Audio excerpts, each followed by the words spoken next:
Hello students, आज की class में आपका स्वागत है। आज के हम दो टॉपिक पर बात करने वाले हैं। पहला टॉपिक होगा हमारा प्रोडक्ट डेवलपमेंट पर, ठीक है। सेकेंड टॉपिक होगा हमारा प्रोडक्ट लाइफ साइकिल, ठीक है। तो सबसे पहले हम स्टार्ट करते हैं प्रोडक्ट डेवलपमेंट। क्या होता है product development? Product development is the process of translating the product idea into the real product. यानी प्रोडक्ट डेवलपमेंट का मतलब ये होता है कि जिस उत्पाद विचार को हमने सिर्फ सोचा है, उसको अब जो हमने उत्पाद बनाने का सोचा है, प्रोडक्ट बनाने का, उसको अब ट्रांसलेट करना है हमारे रियल प्रोडक्ट में।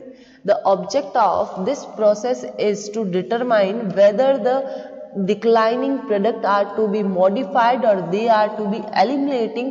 The totally new product is to be introduced on this basis. Planning and product development as cannot be seen as two separate concept. यानी हम यहाँ पर कह सकते हैं कि इस प्रक्रिया का उद्देश्य यह निर्धारित करना होता है पतनोन्मुख उत्पादों का संशोधन किया जाना है अथवा विलोपन व नव उत्पाद विकास की आवश्यकता है तो तकनीकी और वाणिज्यकरण की संभावनाओं का निर्धारण करना होगा। यानी हम यहाँ पर कह सकते हैं कि उत्पाद विकास का मतलब है कि जैसा हमने सोचा है प्रोडक्ट की प्लानिंग में, जो हमने लास्ट क्लास में डिस्कस किया था, उस प्लानिंग को अब हमें एग्जीक्यूट करने की टाइम है।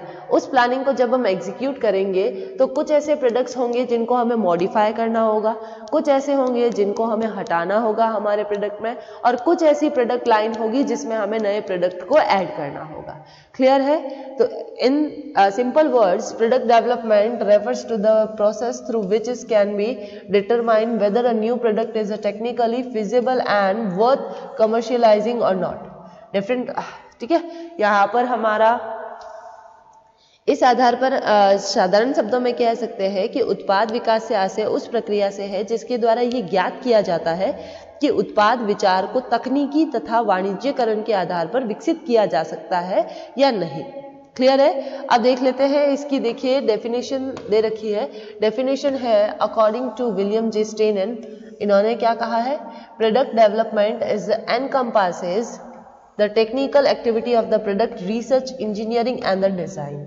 यानी कि विलियम जे स्टेनन के अनुसार उत्पाद अनुसंधान, इंजीनियरिंग एवं डिजाइनिंग संबंधी तकनीकी क्रियाएं उत्पाद विकास में सम्मिलित है। क्लियर है यहाँ पर?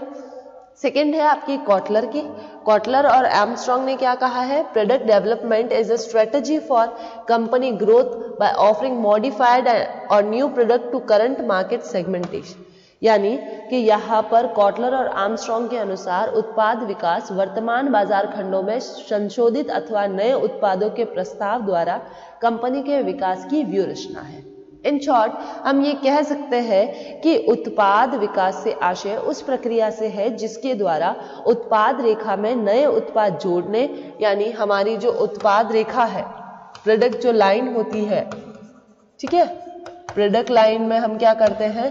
नए उत्पाद को पहले तो मॉडिफाई करते हैं, या तो हम मॉडिफाई करेंगे या फिर ऐड द न्यू प्रोडक्ट, ठीक है, या फिर हम कर सकते हैं यहां पर एलिमिनेट। क्लियर है? ये तीन चीजें हम यहां पर कर सकते हैं अपने उत्पाद विकास में। उत्पाद विकास का सीधा सा मतलब है कि अपने प्रोडक्ट में कुछ चेंजेस लाना। क्लियर है यहाँ पर? उत्पाद विकास प्रक्रिया में आगे देखिए, हम अभी बात करेंगे उत्पाद विकास की प्रक्रिया, यानी process of new product development, ठीक है। तो सबसे पहले प्रोसेस देख लेते हैं। प्रोसेस बहुत इजी है। प्रोसेस में सबसे पहला जो टॉपिक है वो आता है आपका प्रोडक्ट आइडिया जनरेशन। यानी हम यहाँ पर कह सकते हैं कि उत्पाद विचार की उत्पत्ति, उत्पाद विचार की उत्पत्ति, ठीक है। यानी कि नव उत्पाद विकास प्रक्रिया का प्रारंभ उत्पाद विचार, पहले आइडिया आपको खोजना पड़ेगा। यह नए उत्पाद विचारों को व्यवस्थित खोज से संबंधित होता है। सदैव पहले मार्केट की जो भी रिक्वायरमेंट्स होती है, जो भी नीड्स होती है, उनको पहचानते हुए हम अपने प्रोडक्ट के आइडिया को जनरेट करते हैं। क्लियर है यहाँ पर? ठीक है। फिर नेक्स्ट आता है स्क्रीनिंग द प्रोडक्ट आइडिया, यानी कि उत्पाद विचारों का मूल्यांकन करना।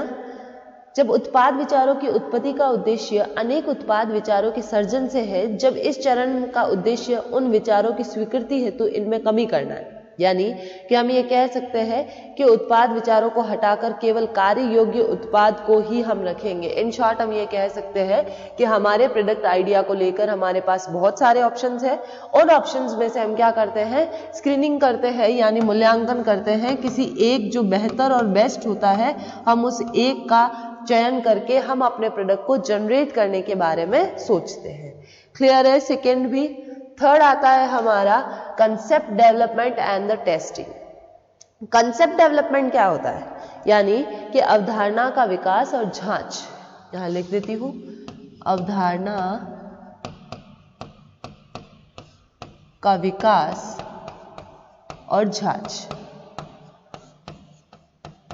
ठीक है, इसका मतलब है कि हम हमेशा अट्रैक्टिव जो हमारे जो आइडियाज होते हैं उन्हीं को हम क्या करते हैं, अपने कंसेप्ट में डेवलप, अपना जो कंसेप्ट होता है वो उन्हीं के लिए डेवलप होता है। ठीक है, जैसे कि फास्ट फूड हो गया, टाइम एंड स्पेस ओनरशिप हो गया, तो ये एक बेस्ट ई कॉमर्स हो गया, ये एक बेस्ट इसके एग्जाम्पल हो सकते हैं। ठीक है, फिर आता है आपका डेवलपमेंट ऑफ मार्केटिंग स्ट्रेटेजी, यानी विपणन व्यूह रचना का विकास। विपणन व्यू रचना का विकास, कि जब आप मार्केटिंग के बारे में बात कर रहे हो, प्रोडक्ट के बारे में बात कर रहे हो, तो मार्केटिंग तो आएगा ही। आप जब प्रोडक्ट को बना रहे हो तो उसी के साथ आपको क्या बनाना है, अपनी मार्केटिंग स्ट्रेटजी को भी डेवलप करना है। उसे किस तरह से करेंगे, देखिए सबसे पहला कि हम प्रथम भाग को टारगेट मार्केट में एक्सप्लेन कर देते हैं, यानी कि जो जो इसमें सेल्स मार्केट है उन सबको इसमें डाल देंगे। सेकेंड है हमारा कि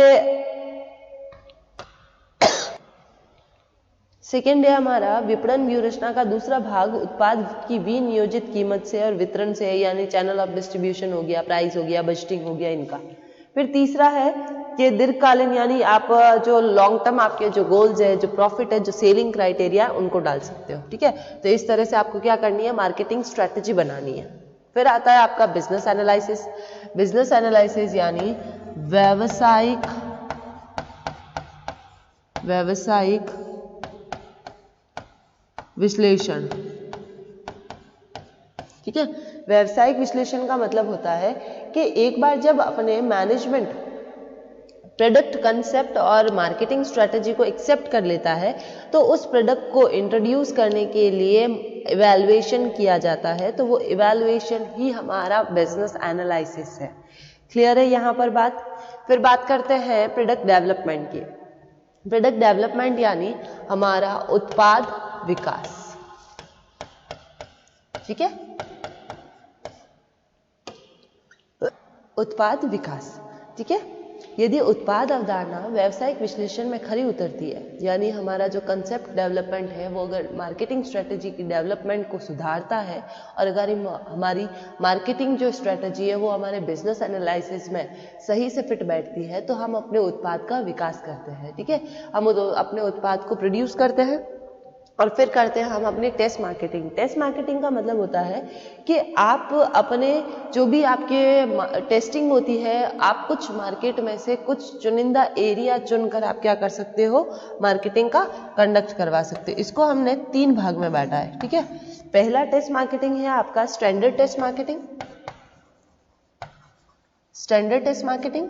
सेकेंड है हमारा कंट्रोल टेस्ट मार्केटिंग। ठीक है, थर्ड है हमारा स्टिम्युलेटेड टेस्ट मार्केटिंग। ये होते क्या है, चलिए इन पर बात करते हैं। सबसे पहला आता है हमारा स्टैंडर्ड टेस्ट मार्केटिंग, यानी कि नए उत्पादों का परीक्षण पूर्ण व्यवसायीकरण स्थितियों के सादृश्य स्थिति में किया जाता है। ठीक है, कुछ चुनिंदा जो सिटीज होती है उनको लेकर हम क्या करते हैं, अपना टेस्टिंग करवाते हैं। फिर एक कंट्रोल टेस्ट मार्केटिंग का मतलब होता है कि फर्में क्या करती है, नए उत्पाद के व्यवहार करने की स्वीकृति देती है और पैनल देती है कि कंपनी अपने नए उत्पाद के लिए स्टोर की संख्या तय कर देगी, ताकि उनसे रिसर्च से पता चल जाएगा कि कौन सा स्टोर में कौन सा सामान ज्यादा बिक रहा है। फिर आता है आपका स्टिमुलेटेड, यानी कि कुछ जो आपके सैंपल्स होते हैं ना, उन बेस पर वो क्या करती है, अपने सैंपल्स प्रोवाइड करके टेस्टिंग करती है। क्लियर है यहाँ पर। फिर आता है आपका next topic, last second step है आपका कमर्शियलाइजेशन। ठीक है, तो कमर्शियलाइजेशन का मतलब होता है कि हम अपने प्रोडक्ट को अंतिम निर्णय के लिए पर्याप्त सूचना उपलब्ध करवा देते हैं और ये निर्णय कर देते हैं कि उत्पाद को बाजार में उतारा जाए या नहीं उतारा जाए। ठीक है, इस बात पर हम डिस्कशन यहाँ करते हैं। और देन लास्ट आता है आपका मार्केट में एंट्री। मार्केट में अब हमने एंट्री कर ली है जब हमने इस प्रोसेस को कंप्लीट कर दिया है। क्लियर है यहाँ पर। तो ये था हमारा आज का जो फर्स्ट टॉपिक था, वो फर्स्ट टॉपिक था हमारा प्रोडक्ट डेवलपमेंट, उसकी प्रोसेस के बारे में अभी हमने बात की। अभी हम बात करते हैं इसकी जो हमारा प्रोडक्ट लाइफ साइकिल है उसकी बात करते हैं। ठीक है, चलिए नेक्स्ट टॉपिक है हमारा प्रोडक्ट लाइफ साइकिल। क्या होता है प्रोडक्ट लाइफ साइकिल? देखो, जनरली हमारे एक मनुष्य जो होता है, एक जो इंसान होता है, उसका भी एक जीवन होता है, उसकी भी एक स्टेजेस होती है। जैसे वो बचपन में होता है, फिर वो थोड़ा बड़ा हो जाता है, यंगस्टर हो जाता है, फिर वो थोड़ा सा अपना एडल्ट हो जाता है, या फिर अपन कह सकते हैं कि एक प्रौढ़ अवस्था आ जाती है, और देन उसके बाद उसका आता है वृद्धावस्था। तो एक ह्यूमन भी, एक प्रोडक्ट भी वैसा ही होता है, प्रोडक्ट की लाइफ साइकिल भी वैसी ही होती है। उसके बीच 4 क्या है आपके पार्ट है। ठीक है, फर्स्ट है आपका इंट्रोडक्शन स्टेज, सेकेंड है आपका ग्रोथ स्टेज, थर्ड है आपका मैच्योरिटी लाइन एंड फोर्थ है आपका डिक्लाइन स्टेज। ठीक है, तो चलिए प्रोडक्ट लाइफ साइकिल होता क्या है उसके बारे में बात करते हैं। The study of product life cycle has a special importance in the field of marketing, क्योंकि इसके बिना कुछ भी पॉसिबल नहीं है। The study of the product life cycle can be help the company to the maintain its competitive strength in the market, यानी कि product life cycle जो है वो अपनी फर्म अपनी प्रतियोगी स्थिति को बनाए रख सकती है। Company can decide as to when it has to introduce new product and can make the marketing program more effective, यानी कि नए उत्पाद प्रस्तुतिकरण के समय निर्धारित करती है तथा विपणन कार्यक्रमों को प्रभावपूर्ण रूप से प्रदान कर सकती है। क्लियर है? Product have a life cycle same as that the human begins, यानी जैसे मनुष्यों की जीवन चक्र होते हैं वैसे भी प्रोडक्ट के होते हैं। The product also take a birth, mature, decline in the end of the die. ठीक है, the stages of the product life cycle is the first is the introduction, second is the growth, third is the maturity and fourth is the decline stage. ठीक है, यहाँ पर सबसे पहली आती है आपकी परिचय अवस्था, सेकेंड आती है आपकी विकास अवस्था, थर्ड आती है आपकी परिपक्वता अवस्था और फोर्थ आती है आपकी पतना अवस्था। क्लियर है यहाँ पर? अब देख लेते हैं इसकी डेफिनेशन। ठीक है, सबसे पहले according to Philip Kotler, the product life cycle is an attempt to the recognise distinct stage in the sales history of the product. The sale of histories passes through 4 stages known as an introduction, growth, maturity and the decline. यानी Philip Kotler के अनुसार उत्पाद जीवन चक्र उत्पाद के विक्रय इतिहास में विशिष्ट अवस्थाओं को पहचानने का एक प्रयास है। ऐसा विक्रय इतिहास 4 अवस्थाओं से होकर गुजरता है जिन्हें प्रस्तुतिकरण, विकास, परिपक्वता या पतन के नाम से जाना जाता है। क्लियर है यहाँ पर? अब चले इनकी स्टेजेस पर बात करते हैं। चलिए, सबसे पहले फर्स्ट स्टेज हम लेते हैं हमारी मार्केटिंग इंट्रोडक्शन स्टेज। चलिए, ये क्या होती है? It is the first stage of life cycle product. In this stage of product is introduced to the market for the first time. इसका मतलब ये होता है कि उत्पाद जीवन चक्र में प्रथम अवस्था है। इस अवस्था में उत्पाद को बाजार में पहली बार प्रस्तुत किया जाता है। इसे हम इंट्रोडक्शन स्टेज कहते हैं। In this stage the product is totally new for the market and has no acceptability at all, thus every little sales और profitability increase at the very slow rate. यानी कि ये हमारा पहली बार हमने लॉन्च किया है, ये फ्रेश प्रोडक्ट होता है, फ्रेश गुड्स है, ये मार्केट के लिए भी नया है और हमारे एक्सेप्टेबिलिटी यानी कंज्यूमर के लिए भी नया है, इसलिए इसकी सेल्स भी कम होती है, इसका प्रॉफिट भी धीरे धीरे बढ़ता है। ठीक है, एक चीज इसमें ध्यान रखने योग्य बात है कि जब हम इंट्रोडक्शन स्टेज में होते हैं तब हमारे प्रोडक्ट की जो प्राइस होती है वो हमेशा हम लो रखते हैं ताकि हमारी प्रोडक्ट की एक्सेप्टेबिलिटी बढ़ सके। क्लियर है यहाँ पर? तो चलिए इन एस्पेक्ट्स को देख लेते हैं कि इस फर्स्ट स्टेज में कौन कौन से एस्पेक्ट्स आते हैं। सबसे पहला, customer don't have extensive knowledge of the product and they hesitate to buying the product. यानी प्रोडक्ट को आपके प्रोडक्ट के कस्टमर को आपके प्रोडक्ट के बारे में पता नहीं होता है और वो हेजिटेट होते हैं, संकुचित होते हैं आपके प्रोडक्ट को खरीदने में। सेकेंड आता है आपका, company can sell and distribute its product in a limited area and thus volume of sales is a quite small। यानी कंपनी बहुत कम मात्रा में अपने प्रोडक्ट को डिस्ट्रीब्यूट करती है, बहुत लिमिटेड एरिया में, और सेल्स भी उसकी कम होती है। फिर आता है आपका, marketing cost is very high because the firm has to go for high expenditure in the promotion for the product. Marketing cost बढ़ जाती है अपने प्रमोशन एक्सपेंस की वजह से। फिर लास्ट आता है आपका, due to high cost and low sales possibility of profit is quite low. यानी कि कॉस्ट ज़्यादा होने से और प्रॉफिट कम होने की वजह से, हमारा सेल्स कम होने की वजह से हमारा प्रॉफिट ऑटोमेटिक ही कम होता है। तो यानी कि अगर किसी भी प्रोडक्ट को अगर आपको मार्केट में उतारना है तो आपको ये सारी चीज़ें तो पता होनी ही चाहिए। आप चाहे कैसा भी प्रोडक्ट लाओ, आपको इस चारों स्टेजेस तो फेस करने ही है। मैनेजरियल परसेप्शन क्या है? देखिए कि कार्यकुशलता और दक्षता दर्शानी पड़ती है, क्योंकि इस अवस्था में ये निश्चित होता है कि आप या तो आप सफल होंगे या आप फेल हो जाओगे। ठीक है, तो इस दृष्टि में प्रबंधकों को चाहिए कि वे विपणन संबंधित प्रभावी निर्णय द्वारा उत्पाद के स्वीकार्यकरण को सुनिश्चित करें। क्लियर है यहाँ पर? चलिए अब बात करते हैं सेकेंड स्टेज, ग्रोथ स्टेज की। This stage has shown the situation of the consumer acceptability for the product. यानी ये जो स्टेज आती है, यानी इसको हम कहते हैं विकास अवस्था। ठीक है, विकास अवस्था का मतलब होता है कि ये एक ऐसी स्टेज है जिसमें हम कंज्यूमर की एक्सेप्टेबिलिटी हमको दिखती है, वो हमें शो होती है कि कंज्यूमर हमारे प्रोडक्ट को कितना एक्सेप्ट कर रहे हैं। The sales at this stage increase at fast pace because of the consumer acceptance for the product। यानी इस स्टेज में हमारी जो सेल्स होती है वो बहुत स्पीड से बढ़ती जाती है। At this stage, effective distribution, advertisement and the promotion are said to be the most important factor for the success of the marketing efforts। यानी हमारा जो डिस्ट्रीब्यूशन है, एडवर्टाइजमेंट या प्रमोशन है, वहाँ ये हमारे मोस्ट इंपॉर्टेंट फैक्टर्स है। ठीक है, इसमें हाँ एक ध्यान रखने बात ये भी है कि इस स्टेज में हम अपनी प्राइस को हाई रखेंगे ताकि हमारा प्रोडक्ट ज्यादा से ज्यादा बिक ही रहा है हाई स्पीड से, तो हमारा प्रॉफिट भी जल्द से जल्द ज्यादा हो सके। देखिए कौन कौन से एस्पेक्ट्स है।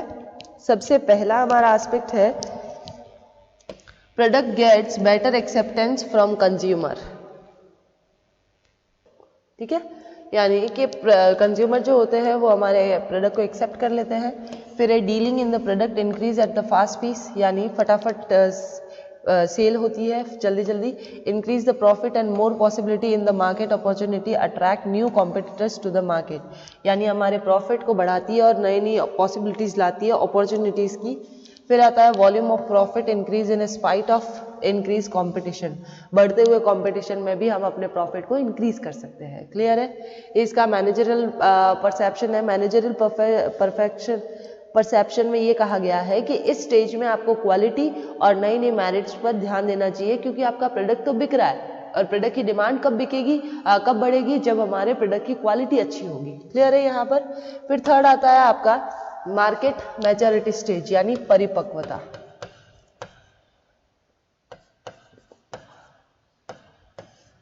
ठीक है, the third stage in the product life cycle is called maturity stage, at the point of the sale of the company to strength as the demand or the product suddenly declines। यानी कि हमारे इस stage में आते आते product जो होते हैं वो एक इस बिंदु पर उत्पाद की विक्रय कम हो जाती है तथा उत्पाद की मांग एकदम से कम हो जाती है। इस अवस्था में ऐसा इसलिए होता है क्योंकि उत्पाद में मार्केट में बहुत सारे नए नए प्रोडक्ट्स आ जाते हैं। ठीक है, new product hit the market and the competition increase. प्रतियोगिता बढ़ जाती है, तो इसके लिए हमारे लाभ के स्तर भी कम हो जाते हैं और हमारी जो सेल्स है वो भी कम हो जाती है। तो सबसे पहले एस्पेक्ट्स देख लीजिए कि इस स्टेज में कॉम्पिटिटर बढ़ जाते हैं, सेकेंड है हमारी सेल्स कम हो जाती है, फिर है हमारा प्रॉफिट कम हो जाता है, फिर है सेल्स बढ़ती है घटती हुई दर से, यानी कि कम होती है इतनी फास्ट से जैसे वो सेल्स बढ़ रही है। फिर for the first time supply exceed at the demand, यानी कि ये पूर्ति की मांग में तुलना पहली बार अधिक होने लगती है, मतलब डिमांड कम है और सप्लाई ज्यादा हो रही है। क्लियर है यहाँ पर। फिर आता है हमारा इसका मैनेजरियल परसेप्शंस, देख लेते हैं। मैनेजरियल परसेप्शंस ये कहता है कि ये हमारा मैनेजरियल परसेप्शन है, the marketer has to recognise their marketing efforts at the personal contacts with the consumer become the essential. हमारे जो मार्केटर के जो पर्सनल कॉन्टैक्ट्स होते हैं उनका यूज करते हैं क्योंकि वो हमारे लिए जरूरी बन जाते हैं इस स्टेज में। फिर a manager can stop a product from going to the decline stage. Clear है यहाँ पर, ठीक है। एक सेकेंड, चलिए अब देखते हैं हमारी लास्ट जो स्टेज है, लास्ट स्टेज बची है हमारी decline stage. Decline stage, this is the last stage of the life cycle of the product. In this stage product either goes to obsolete और न्यू प्रोडक्ट रिप्लेस इट, यानी इस stage में हमारे product को नया प्रोडक्ट जो होता है वो रिप्लेस कर देता है। At this stage a quite competition make many products go out market. Major characteristics क्या है?